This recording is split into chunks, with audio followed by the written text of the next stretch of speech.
बहुत दूर नीले पहाड़ों और चमकते आसमान के बीच एक खूबसूरत राज्य था जिसका नाम नूराबाद था। ये राज्य अपनी रोशनी, खुशहाली और खुशमिजाज लोगों के लिए जाना जाता था। नूराबाद की राजकुमारी का नाम आइलिन था। आइलिन बहुत दयालु, मासूम और सपने देखने वाली लड़की थी। उसे सबसे ज्यादा पसंद था राज्य के बाहर मौजूद रहस्यमयी जंगल, सपनों का जंगल।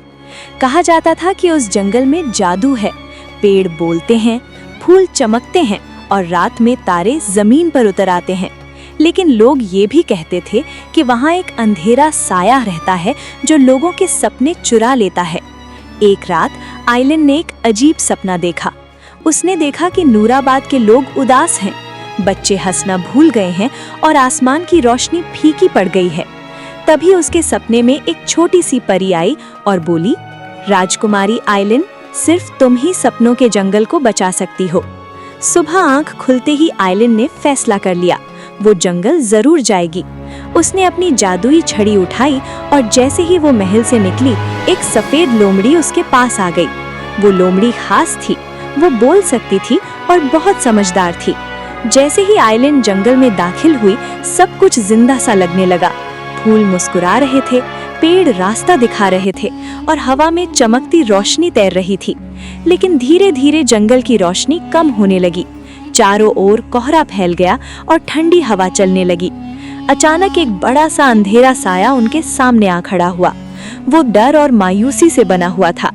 अंधेरे साए ने गहरी आवाज में कहा, अपने सपने छोड़ दो वरना यहीं फंस जाओगी। आइलिन डर गई, लेकिन वो भागी नहीं। उसने अपनी जादुई छड़ी जमीन पर रखी और शांति से बोली, सपनों से बड़ा कोई डर नहीं होता। जैसे ही उसने अपने दिल की सच्चाई दिखाई, छड़ी से सुनहरी रोशनी फैलने लगी। परी ने जादुई रोशनी बिखेरी और सफेद लोमड़ी ने अंधेरे साये का ध्यान भटका दिया।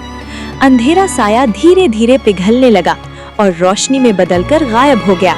जंगल फिर से रंगों से भर गया। फूल चमकने लगे, पेड़ हंस पड़े और हवा में खुशबू फैल गई। जब आइलिन वापस नूराबाद लौटी तो राज्य फिर से खुशियों से भर गया। बच्चे हंसने लगे, लोग मुस्कुराने लगे और आसमान पहले से ज्यादा चमकने लगा।